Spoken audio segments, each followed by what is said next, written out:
Hello bloomers, அஸ்ஸலாமு அலைக்கும். Welcome back to my channel.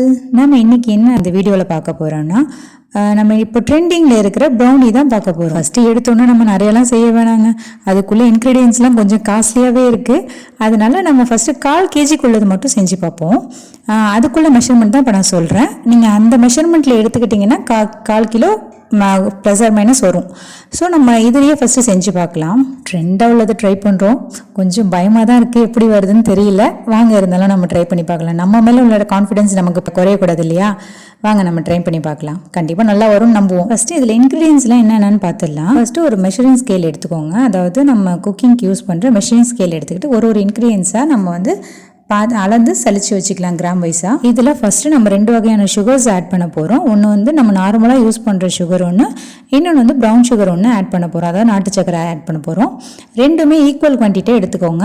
Sugar வந்து ஒரு 40 கிராம், ஒயிட் சுகர் வந்து ஒரு 40 கிராம் எடுத்துக்கோங்க. ப்ரௌன் சுகர் அதாவது நாட்டு சக்கரை வந்து ஒரு 40 கிராம் எடுத்துக்கோங்க. இது எல்லாமே நம்ம மெஷரிங் ஸ்கேலில் வச்சு அளந்து எடுத்துக்கோங்க. மெஷரிங் ஸ்கேலில் எப்படி அளக்குறதுன்னு பார்ப்போம். ஃபஸ்ட்டு நம்ம 0ல் செட் பண்ணிக்கோங்க. ஆன் பண்ணோன்னே 0ல் தான் காமிக்கும். நெக்ஸ்ட் ஒரு பவுலில் வச்சோம் அப்படின்னா அந்த பவுலுக்கு உண்டான வெயிட்டை காமிக்கும். அதில் டேர்னு ஒரு பட்டன் இருக்கும். அதை ப்ரெஸ் பண்ணிட்டீங்கன்னாக்கா அந்த பவுலோட வெயிட் காமிக்காமல் நார்மலாக 0 தான் காமிக்கும்.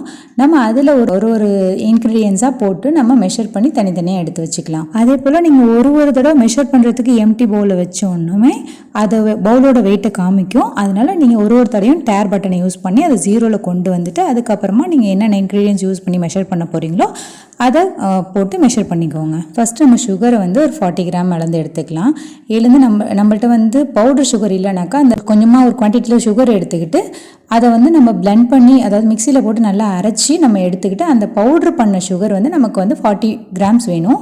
40 to 45 எடுக்கலாம், ப்ளஸ் ஆர் மைனஸ், ஒன்றும் பிரச்சனை இல்லை. அந்த பவுட்ரு சுகரை ஒரு 40 to 43 கிராம் எவ்வளோ வருதோ அதை எடுத்துக்கோங்க. நெக்ஸ்ட்டு அதே மாதிரி ப்ரௌன் சுகரை வந்து ஒரு 40 கிராம் அது மாதிரி மெஷர் பண்ணி எடுத்துக்கோங்க. நெக்ஸ்ட்டு கொக்கோ பவுட்ரு வந்து மெஷர் பண்ணி எடுத்துக்கோங்க, 10 கிராமு. நெக்ஸ்ட்டு மைதா எடுத்துக்கோங்க. மைதா வந்து ஒரு குவாலிட்டியான மைதாவை எடுத்துக்கோங்க. அது ஒரு 50 கிராம், 50லேருந்து 53 கிராம் வரைக்கும் இருக்கலாம். அதை வந்து போட்டு மெஷர் பண்ணிக்கோங்க. நம்ம மெஷர் பண்ணுற திங்ஸ் எல்லாமே ஒரு 2 or 3 பாயிண்ட்ஸ் கூட குறைச்சி வந்தாக்கா பிரச்சனை இல்லை. ஏன்னா நமக்கு எக்ஸாக்டாக அது வரணும்னு சொல்லிட்டு கிடையாது. ஒரு 2 பாயிண்ட் 3 பாயிண்ட் மேபி அந்த மாதிரி கூட குறைச்சி வந்துச்சுன்னா பிரச்சனை இல்லை. ட்ரை இன்க்ரீடியன்ஸ் எல்லாமே ஒரு மிக்ஸ் பண்ணி வச்சுக்கோங்க. மிக்ஸ் பண்ணி வச்சதுக்கு பிற்பாடு அதை வந்து சலிச்சுட்டு சேர்த்துக்கணும். நம்ம வந்து ப்ரௌன் சுகரையும் நார்மல் சுகரையும் நம்ம தனியாக வச்சுக்கணும். அதை வந்து இந்த சலிக்கிற ட்ரை இன்க்ரீடியன்ஸ் கூட சேர்த்து நம்ம வந்து சலிச்சிடக்கூடாது. டார்க் சாக்லேட் வந்து நம்ம காம்பவுண்ட் சாக்லேட் யூஸ் பண்ணுவோம் இங்கே. அது வந்து நமக்கு வந்து 60லேருந்து 70 கிராம், நமக்கு எது 68 கிராமோ இதில் எவ்வளோ நமக்கு வருதோ 65லேருந்து 70 கிராம் வரைக்கும் நம்ம ஆட் பண்ணலாம். அதை மெஷர் பண்ணி எடுத்து வச்சு ஒரு ஸ்மால் பீஸாக கட் பண்ணி எடுத்து வச்சுக்கோங்க. அதுக்கப்புறமா வந்து பட்ரு சேர்க்கணும். பட்ரு வந்து நமக்கு வந்து ஒரு 30 கிராம் அளவுக்கு தேவைப்படும். அதாவது நீங்கள் இதில் யூஸ் பண்ணுற எல்லா இன்க்ரீடியன்ஸுமே வந்து ரூம் டெம்பரேச்சரில் பார்த்துக்கோங்க. நீங்கள் அப்படி ஃப்ரிட்ஜில் வச்சுருந்தீங்கன்னா ஒரு 3 மணி நேரத்துக்கு முன்னாடியே இது கொஞ்சம் வெளியில் எடுத்து வச்சுட்டிங்கன்னா கொஞ்சம் லைட்டாக கட் பண்ணுற அளவுக்கு கொஞ்சம் மெல்ட் ஆகிருக்கும். அந்த அளவுக்கு இருந்துச்சுன்னா கூட நமக்கு போதும். அந்த மாதிரி இருக்கும்போது நம்ம அதை வந்து மெஷர் பண்ணி எடுத்து வச்சுக்கணும். டபுள் பாயிலிங் மெத்தடில் இப்போ நம்ம வந்து பட்டரையும் அதாவது டார்க் சாக்லேட்டையும் நம்ம வந்து மெல்ட் பண்ண போகிறோம். நார்மலான ஒரு சில்வர் பாத்திரத்தில் கொஞ்சம் ஹாஃப் அளவுக்கு தண்ணி வச்சுக்கோங்க. அந்த நம்ம மேலே வைக்க போகிற பாத்திரம் வந்து அந்த தண்ணியில் டச் ஆகாமல், அந்த பாத்திரத்தில் டச் ஆகிருந்தால் பிரச்சனை இல்லை, அந்த தண்ணியில் டச் ஆகாமல் அந்த பாத்திரத்தில் டச் ஆகிற மாதிரி வச்சுக்கோங்க. அதில் வந்து நம்ம பட்டரையும் டார்க் காம்பவுண்ட் சாக்லேட்டையும் அதில் போட்டு மிக்ஸ் பண்ணிகிட்டே இருந்தீங்கன்னா அது வந்து மெல்ட் ஆகும். மெல்ட் ஆனோடனே நான் கொஞ்சம் நல்ல தண்ணி மாதிரி கன்சிஸ்டன்சிக்கு வந்தோடனே அதை வந்து கொஞ்சம் கீழே இறக்கி வச்சுடுங்க. நெக்ஸ்ட்டு ஒரு எம்டி பவுலில் ஒரு முட்டையை எடுத்துக்கோங்க. அது ஒரு முட்டையை உடச்சி ஊற்றி லைட் 1 pinch ஆஃப் சால்ட் போட்டு அதில் வந்து ஹாஃப் மூடி வெனிலா எசன்ஸ் ஊற்றி நல்லா வந்து அந்த உப்பு கரையிற அளவுக்கு நல்லா பீட் பண்ணி விட்டுக்கோங்க. நல்லா மிக்ஸ் பண்ணதுக்கு அப்புறமா ஒரு முட்டைலாம் நல்லா மிக்ஸ் ஆகி வரும். அதில் வந்து நம்ம ஏற்கனவே மெஷர் பண்ணி வச்சுருக்கிற சுகர்ஸு, அதாவது ப்ரௌன் சுகரும் நார்மல் சுகரையும் அதில் ஆட் பண்ணி நல்லா விஸ்க வச்சு நல்லா பீட் பண்ணி விட்டுக்கோங்க. அது கரைஞ்சி நல்லா அந்த சுகர் மெல்ட் ஆகி இந்த மாதிரி வரும். அதுக்கப்புறமா நம்ம என்ன பண்ணோம்னாக்கா நம்ம கிட்ட உள்ள கொக்கோ பவுட்ரு அண்ட் மைதாவை சலித்து அதில் ஆட் பண்ணி நல்லா லம்ஸ் இல்லாமல், அதாவது கட்டிகள் இல்லாமல் நல்லா எவ்வளோ பீட் பண்ண முடியுமோ அடித்து விட்டு நல்லா பீட் பண்ணிக்கோங்க. பீட் பண்ணதுக்கப்புறமா நம்ம வந்து டபுள் பாயிலிங் மெத்தட் பண்ணி நம்ம மெல்ட் பண்ணி வச்சுருக்கிற டார்க் காம்பவுண்ட் அண்ட் பட்டரோட மிக்சரை இதில் வந்து மெல்ட் பண்ணி வச்சுருக்கிறது இதில் ஊற்றணும். இதில் ஊற்றும் போது கொஞ்சம் வெதுப்பாக இருக்கணும். ரொம்ப ஆறி சில்லுன்னு போயிடக்கூடாது, இல்லை ரொம்ப சூடாகவும் இருக்கக்கூடாது. நார்மல் ஹீட்டில் அது இருக்கணும். அப்படி இருக்கும் போது இதில் மெல்ட் பண்ணி வச்சுருக்கிறத வந்து இதில் வந்து ஊற்றுங்க. ஊற்றி இதையும் வந்து நல்லா சேர்த்து மிக்ஸ் பண்ணுங்கள். உங்களால் எவ்வளோக்கு எவ்வளோ அது கட்டிங் இல்லாமல் மிக்ஸ் பண்ண முடியுமோ அவ்வளோக்கு அவ்வளோ கட்டிங் இல்லாமல் மிக்ஸ் பண்ணிக்கோங்க. மிக்ஸ் பண்ணிவிட்டு உங்களுக்கு என்ன தேவையோ, நான் இங்கே சாக்கோ சிப்ஸ் போட்டிருக்கேன், 5 ஸ்டாரும் ஆட் பண்ணியிருக்கேன் அது லாஸ்ட்டில். இப்போ வந்து பேட்டரோட சாக்கோ சிப்ஸ் ஆட் பண்ணியிருக்கேன். உங்களுக்கு எது வேணுமோ ஆட் பண்ணிக்கோங்க. நட்ஸோ இல்லை எது வேணுமோ உங்களுக்கு என்ன விருப்பமோ அதை ஆட் பண்ணி அந்த பேட்டரை நல்லா மிக்ஸ் பண்ணிவிட்டு நம்ம ஆல்ரெடி பட்டர் ஷீட் போட்டு வச்சுருக்கிற ஒரு பாத்திரத்தில் அதை ஊற்றிடுங்க. ஊற்றி நல்லா ஒரு டூத்பிக்கை வச்சு நல்லா ஃபுல்லாக எங்கே பார்த்தாலும் அதை வந்து மிக்ஸ் பண்ணி விட்டுடுங்க. அதில் சின்ன சின்ன ஏர் பபிள்ஸ்லாம் இல்லாத மாதிரி நல்ல மிக்சிங் கொடுத்துருங்க. மிக்சிங் கொடுத்துட்டு நல்லா ஒரு 4-5 தடவை டேப் பண்ணிவிட்டு அதுக்கு பிற்பாடு நீங்கள் தூக்கி குக்கரில் வைக்கலாம். நான் இங்கே குக்கரில் தான் வச்சுருக்கேன். இல்லை அவனில் வைக்கிறவங்க அவனில் வைக்கலாம். என்கிட்ட அவன் கிடையாது. நான் இப்போ ஃபஸ்ட்டு குக்கரில் தான் வைக்க போகிறேன். குக்கரில் எப்படி வருதுன்னு எல்லோரும் அவனில் தான் செஞ்சு பார்க்குறாங்க. குக்கரில் எப்படி வருதுன்னு எனக்கு தெரியலை. நான் எப்படி வருதுன்னு பார்ப்போம் வாங்க. அது மேலே நான் சும்மா ஒரு பசங்க சாப்பிடுவாங்களேன்னு சொல்லிட்டு ஒரு 5 ஸ்டார் இதை வந்து பிச்சு போட்டு அது கொஞ்சம் டிப் பண்ணி வச்சுருக்கேன். வாங்க ஒரு 30 மினிட்ஸ் கழித்து எப்படி வருதுன்னு பார்க்கலாம். இதுலேயும் வந்து குக்கரில் மூடியில் விசில் இல்லாமல் உள்ள கேஸ்கட் மட்டும் போட்டு வச்சுருங்க.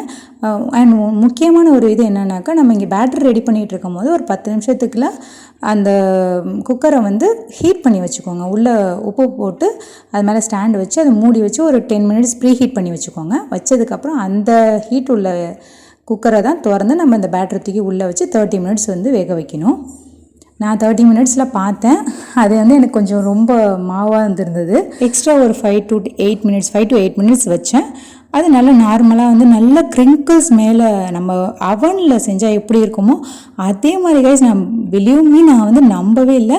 அதை பார்த்ததுக்கப்புறமா தான் எனக்கு இவ்வளோ இதாக வருமா தெரிஞ்சிச்சு. நான் இப்படி வருமானு நினச்சி பார்க்கவே இல்லை. பார்த்தாக்கா அதில் வந்து அவ்வளோ கிரிங்கிள்ஸ் எப்படி நம்ம வந்து ஓடிஜியில் செஞ்சால் எவ்வளோ இதாக பர்ஃபெக்டாக வருமோ அதே மாதிரி நிறைய கிரிங்கிள்ஸ்லாம் ஃபார்ம் ஆகி அழகாக நான் போட்ட 5 ஸ்டார்லாம் அப்படியே மெல்ட் ஆகி லாவா மாதிரி அப்படியே உருகி இருந்துச்சு. டேஸ்ட் வைஸும் செம்ம அல்டிமேட். நான் எதிர்பார்க்கவே இல்லை கைஸ். நம்ம ஃபஸ்ட்டு தடவை செய்கிறது வந்து இவ்வளோ பர்ஃபெக்டாக வரும்னு நான் எதிர்பார்க்கவே இல்லை. மாஷா அல்லா நல்லா சூப்பராக வந்துருந்துச்சு. என்னோடய பசங்களே ஜாஸ்தி சாப்பிட்டாங்க. எனக்கு அல்ஹம்துலில்லாஹ் நல்ல திருப்தியாக இருந்துச்சு. நீங்களும் கண்டிப்பாக செஞ்சு பாருங்கள் கைஸ், உங்களுக்கும் செம்மையாக வரும். மறக்காமல் நம்ம சேனலை சப்ஸ்கிரைப் பண்ணுங்கள். அவ்வளோ ஃபஜ்ஜியாக அவ்வளோ டேஸ்டியாக வந்துருந்துச்சு கைஸ். நம்ம செஞ்சு பார்த்த ப்ரௌனி செம்மையாக ஓகே சூப்பர் லெவலில் வந்துருச்சு. இதில் என்னோடய எக்ஸ்பீரியன்ஸ் என்ன, நம்ம முக்கியமாக அதுக்காக தானே பார்க்குறோம். ஏன்னா நம்மளே ஒரு பிகினர்ஸ், நம்ம இதுலேருந்து எக்ஸ்பீரியன்ஸ் என்ன பண்ணிக்கிட்டோம் அப்படிங்கிறத தான் நான் டெய்லி உங்க கூட ஷேர் பண்ணிகிட்ருக்கேன். இதுலேயும் எனக்கு நிறைய எக்ஸ்பீரியன்ஸ் இருந்துச்சு. அது என்ன எக்ஸ்பீரியன்ஸ்னால், ஃபஸ்ட்டு வந்து அவங்க தனித்தனியாக தான் மிக்ஸ் பண்ண சொல்லியிருந்தாங்க. அதாவது ஃபஸ்ட்டு சுகரும் ப்ரௌன் சுகரும் சேர்த்து அந்த எக்கோடு மிக்ஸ் பண்ணி அதை நல்லா சுகர்லாம் கரைஞ்சதுக்கு அப்புறமா தான் மைதா கொக்கோ பவுட்ரு அதெல்லாம் வந்து சலிச்சுட்டு சேர்க்க சொல்லியிருந்தாங்க. நான் வந்து மறதியாக என்ன பண்ணிட்டேன், எல்லாத்தையும் ஒன்றா சேர்த்து போட்டு சலிச்சிட்டேன். அல்ஹம்துலில்லாஹ் எனக்கு அது பிரச்சனை இல்லை. ஏன் அப்படின்னாக்கா, எனக்கு ப்ரௌன் சுகர் இதெல்லாம் எந்த இதுலேயுமே கட்டியாக இல்லை. அதனால் எல்லாமே ஈஸியாக வந்து சலிக்க முடிஞ்சுது. அதனால தான் என்னவோ எனக்கு செமையாக வந்துருந்துச்சு. அதனால் ஒன்றும் பிரச்சனை இல்லை, எனக்கு பெருசாக எந்த பிரச்சனையும் வரலை. மேபி உங்களுக்கு அதில் கட்டிகள் இருந்து அது வந்து செமையாக நீங்கள் பீட் பண்ணும் போது செமையாக பீட் ஆகாமல் கட்டிகளோடு இருந்துச்சுனாக்கா அது எப்படி வந்திருக்கும்னு எனக்கு தெரியல.